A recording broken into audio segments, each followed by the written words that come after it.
ഈ cake delivery ചെയ്യാൻ പോയ ടൈമിൽ ഞാൻ ശരിക്കും ശശിയായിപ്പോയി. അപ്പോൾ കേക്കിന് എനിക്ക് ഓർഡർ തന്നത് ആനായിരുന്നു കേട്ടോ. ആൻ മിക്കപ്പോഴും എന്നെ നിന്ന് കേക്ക് എടുക്കാറുണ്ട്.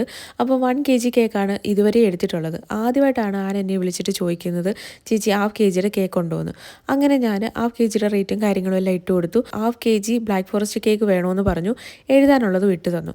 അപ്പോൾ എഴുതാനുള്ളത് കണ്ടപ്പോൾ എനിക്ക് മനസ്സിലായി എന്തോ റീയൂണിയൻ ഫംഗ്ഷനോ മറ്റോ ആണെന്ന് മനസ്സിലായി. അപ്പോൾ ഞാൻ ആലോചിച്ചു ഹാഫ് kg കൊണ്ട് തികയുമായിരിക്കുമോ, അതോ ഇനി പ്രായമുള്ളവരൊക്കെ ആയിരിക്കും, അപ്പോൾ അതുകൊണ്ട് ആർക്കും അങ്ങനെ കേക്ക് വേണ്ടായിരിക്കും എന്നൊക്കെ ഞാൻ സ്വയം അങ്ങ് ചിന്തിച്ചു. കേക്ക് എല്ലാം ചെയ്ത് ഡെലിവറി ചെയ്യാൻ വേണ്ടി വീട്ടിൽ ചെന്ന ടൈമിൽ വീട് നിറയെ ആൾക്കാരുണ്ടായിരുന്നു. അപ്പോൾ ഞാൻ തന്നെ അയ്യോ നായിപ്പോയി, ഈ കേക്ക് കൊണ്ടുപോയി ഇത് തികയുമോ എന്നൊക്കെയുള്ളൊരു എന്താ പറയുക, ഒരു വല്ലാത്തൊരു സംശയമായിപ്പോയി. അങ്ങനെ വൈകുന്നേരമാണ് ഞാൻ അറിയുന്നത് ആൻ ഹാഫ് kg അല്ല ഉദ്ദേശിച്ചത് 1 kg ആണ് ഉദ്ദേശിച്ചതെന്ന്. പക്ഷേ അതെന്നോട് പറഞ്ഞിട്ടുണ്ടായിരുന്നില്ല 1 kg എന്നുള്ള കാര്യം. ഇനിയിപ്പോൾ എന്ത് ചെയ്യാൻ പറ്റും, കേക്ക് കട്ടിങ്ങും കഴിഞ്ഞു, എല്ലാം കഴിഞ്ഞു. എന്തായാലും കേക്ക് എല്ലാവർക്കും തികഞ്ഞു എന്ന് പറഞ്ഞു കേട്ടോ.